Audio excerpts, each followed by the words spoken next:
Bonjour à chacun d'entre vous et bienvenue sur Séphiroth et compagnie. Je vous retrouve pour les énergies du mois de mai et là j'accueille les balances, donc je vais vous envoyer plein de jolies lumières, plein de moments doux, je dirais, plein de sérénité, plein de beaux partages et puis vraiment que vous trouviez la voie de votre épanouissement. Et puis on va commencer, on va couper votre jeu et je découvre un 2 de bâton. Voilà.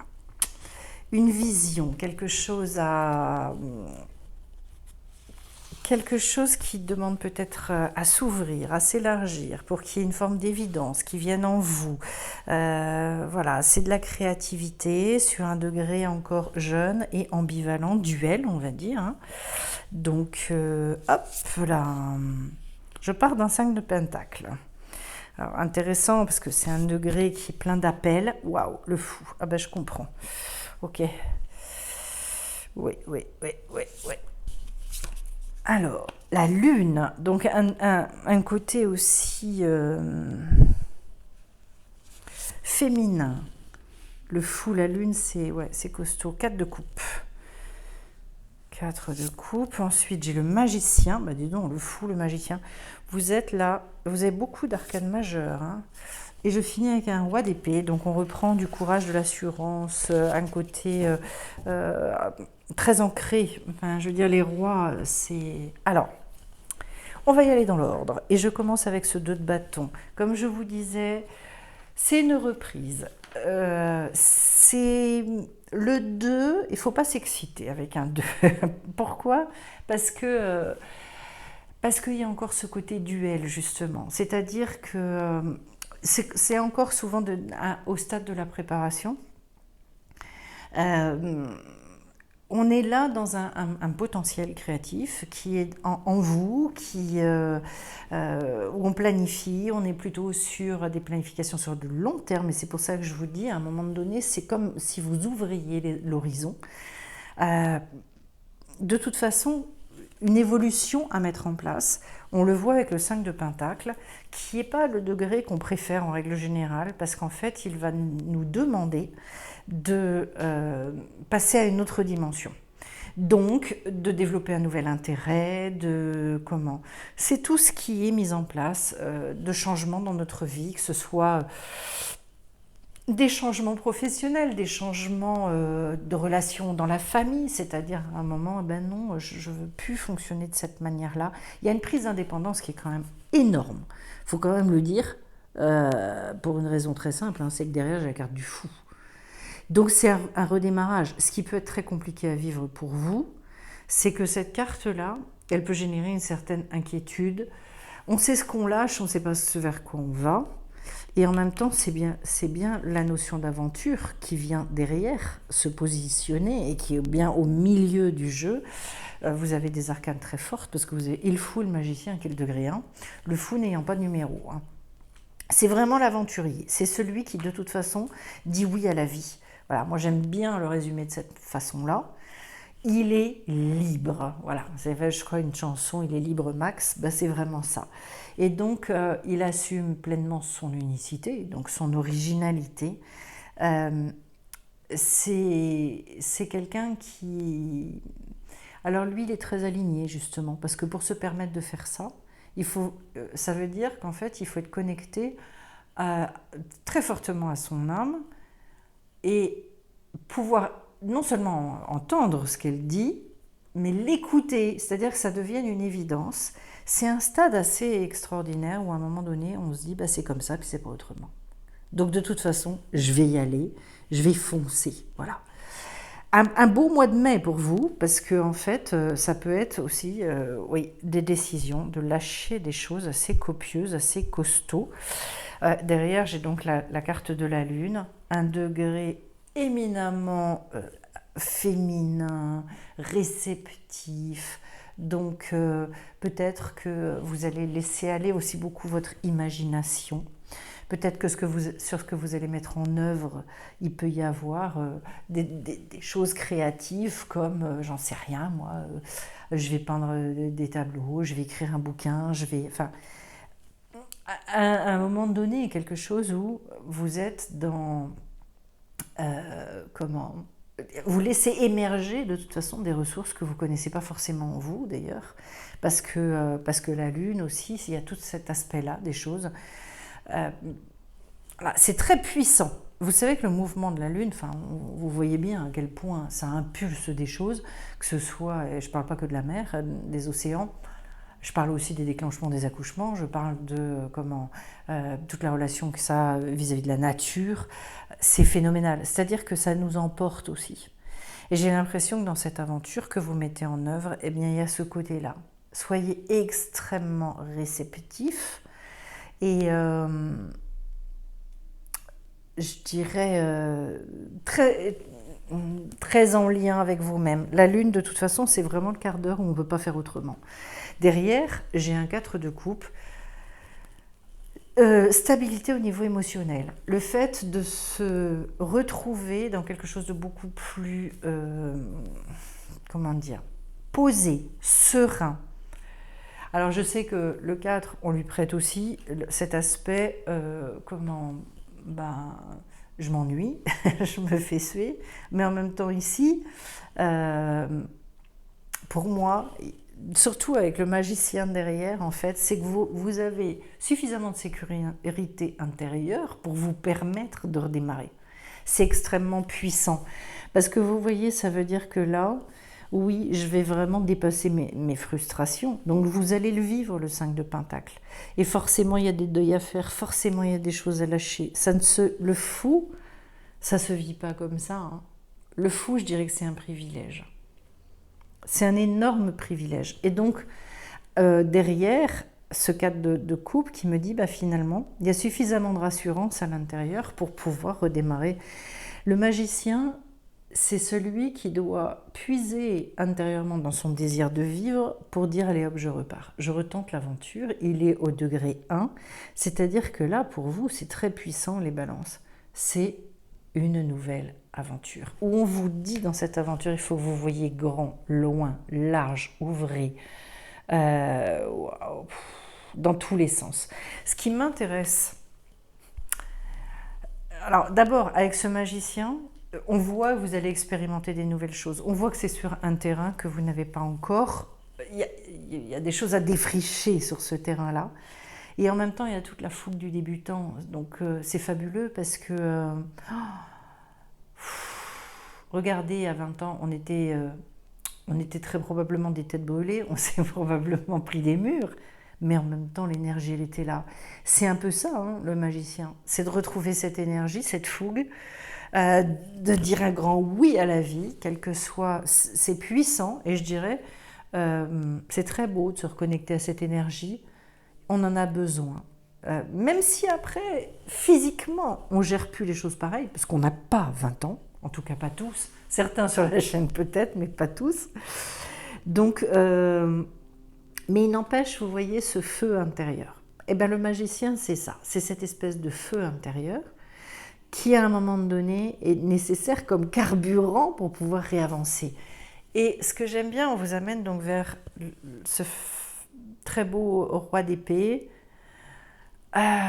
où on retrouve cette sérénité, où on retrouve cette capacité de dire je suis roi en mon royaume, donc c'est moi qui décide pour ma vie.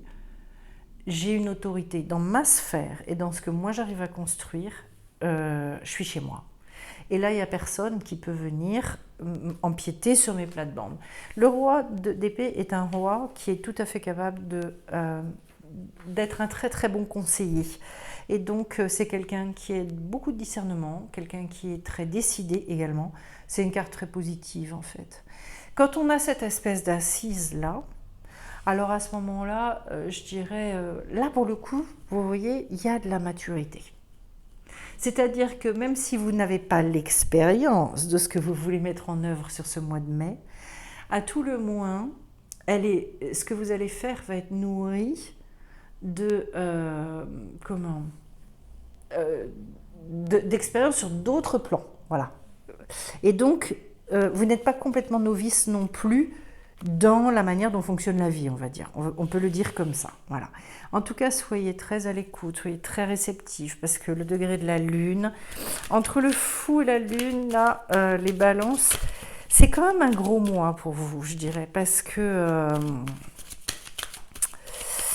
d'abord, vous avez beaucoup d'arcades majeures, enfin, vous en avez 3 sur 6, bon, le dos de deck étant à part un petit peu. Vous avez le jeune homme, on retrouve une énergie, donc, de jeunesse. Ça va bien avec le magicien, on est vraiment là-dedans, et sur le fait de réembrayer, de remettre son énergie vraiment dans la matière. Et je vais aller tirer maintenant 3 cartes. La révolution, je ne suis pas étonnée. Je ne suis pas étonnée parce que le fou, le magicien, waouh, waouh, waouh. Oui, indéniablement. Le conquérant, mes amis, je ne sais pas ce qui vous arrive. Et le désert. Alors on va aller un petit peu lire tout ça. Et vous voyez, on retrouve cette notion avec la lune. C'est rigolo parce qu'en même temps, c'est plein d'intériorité. Et en même temps, c'est cette intériorité, comme si on disait, c'est une intériorité qui est mise au service d'une conquête, de quelque chose que vous mettez dans la matière. La révolution, vous voyez, cette carte, elle est très bien faite. Parce qu'en fait, il y a tout le haut du corps là qui change. D'ailleurs, on voit bien qu'il y a l'abandon de certaines blessures, parce que j'ai manifestement quelque chose qui a été abîmé, qui a été, qui contient des plaies, qui à un moment donné peut être complètement laissé de côté, retiré. Et cette révolution, c'est elle qui va permettre d'ailleurs de repartir en conquête derrière. Alors, la carte du jeune homme, je vais aller re-regarder dans mon souvenir, parce que la jeune femme, c'est prendre des initiatives, et le jeune homme, c'est, voilà, le moment est venu de marquer des points. Autrement dit, de toute façon, c'est tout ce qui est cette vitalité extraordinaire. Mais quand je vous parlais de ça avec c'est une évidence, avec le fou et le magicien, qu'on est là-dedans, dans une énergie vraiment très puissante et primordiale. D'aller vous autonomiser, vous émanciper, c'est une prise de liberté phénoménale dans votre vie. Donc, je dirais, c'est l'idée maîtresse sur votre mois de mai. Et derrière, donc j'ai la carte de la révolution, où en fait, on vous dit, c'est le moment aussi de provoquer certaines choses. Pour moi, il faut bousculer les règles, oser se lancer dans quelque chose de différent. Et ça, on l'a bien avec le 5 de Pentacle. On est bien là. À un moment donné, en fait, il y a des frontières à abolir pour passer de l'autre côté. Donc, dépasser certaines limites et puis mettre en œuvre. Parce que là, vraiment, avec la carte du conquérant juste derrière, vous êtes bien d'accord que de toute façon, il faut y aller, hein. C'est le fait d'être roi en son royaume, et c'est vraiment, vraiment ça. La seule chose, c'est qu'au niveau de la conquête, alors c'est rigolo parce que ici, vous voyez, j'ai un 2 de bâton qui est plutôt dans le sens d'une préparation à, et puis en même temps, on vous dit, mettez-vous dans les conditions où vous prenez des initiatives, où vous êtes déjà dans le fait d'affirmer des choses à l'extérieur. Voilà. Donc, c'est comme une espèce d'aller-retour peut-être, c'est-à-dire quelque chose d'assez intéressant entre je me connecte à moi, je suis aussi très en lien avec mon intériorité, et en même temps, parce que je retrouve la carte du désert, donc on est bien là, de revenir à soi, d'être aussi dans... les fameux 40 jours dans le désert, les fameux traversées du désert. C'est peut-être aussi d'ailleurs, je dirais au travers de cette expérience-là, que vous allez découvrir des choses sur vous-même et sur votre capacité de vous adapter, d'aller bien au-delà de ce que vous pensez pour être capable de faire, en fait, je vous dirais. C'est un mix intéressant dans votre tirage entre j'agis et je reviens vers moi, j'agis, je reviens, de faire les choses très en conscience, je vous dirais. Et peut-être, ce dont on me parle, c'est peut-être de mettre en place des étapes aussi. Voilà, ça c'est vraiment primordial. d'être très à l'écoute pour pas vouloir aller trop vite et pour pas brûler les étapes, mais il n'empêche qu'il faut y aller. C'est ça que j'entends, c'est ça. C'est-à-dire de faire... je fais un pas, et je me précipite pas, je suis très à l'écoute, je vais pas au-delà de ce qui... Comment... Faut pas que je me mette en danger non plus, voilà. Parce que pour moi, il y a de toute façon des choses à abandonner. Waouh, vous avez la carte de la grandeur céleste. Donc on est là sur une carte qui vous dit que de toute façon, vous êtes soutenu, guidé. Il y a quelque chose de... La grandeur céleste, c'est quelque chose qui vous dépasse copieusement. Voilà. Ici, j'ai l'ange de la grâce. Bon, ben voilà, vous avez bien compris. De toute façon, entre la grandeur céleste et l'ange de la grâce, c'est quand même costaud. Vous n'êtes pas seul sur ce mois de mai, c'est une évidence. Vous êtes extraordinairement accompagné parce que, donc je le précise, j'ai d'abord pris une carte avec l'oracle d'Amaham. Ensuite, c'est les anges de lumière. Et puis là, je prends une carte de l'oracle quantique pour finir, pour achever. Mais il y en a plusieurs qui tombent en même temps. Et je n'en veux qu'une. Donc on va aller... Voilà, elle est tombée. Et j'ai le soleil. Magnifique. Et j'ai le soleil, donc bon, un archétype, tout dans le rayonnement, tout dans... Il y a plein de choses à exprimer, à faire sortir. Alors la grandeur céleste, je vais aller vous lire un petit peu ce qui est noté dans le livret, parce que je trouve que le livret est extrêmement bien fait. C'est une fée très spirituelle, vous dit-on ici. Voilà. Elle vient à vous en vue de vous faire prendre conscience qu'il est temps de vous aligner avec votre âme. Ben, c'est en substance ce que je vous disais. Elle représente un état suprême de spiritualité et symbolise une dynamique d'inspiration d'être au moment présent. Dame Engel développe la carte des étoiles dans l'intention d'indiquer la transition.